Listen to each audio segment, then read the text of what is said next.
ഹൃദയത്തിൻ തന്തിയിലാരോ വിരൽ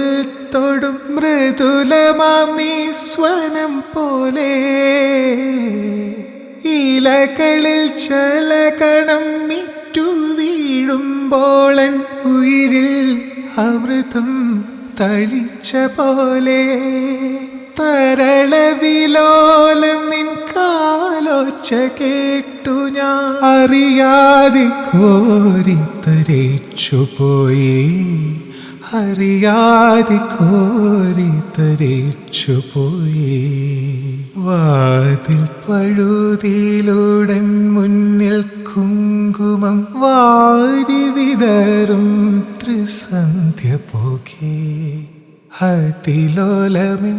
ഇടനാഴിയിൽ നിൻ കളമധുരമാം കാലൊച്ച കേട്ടു.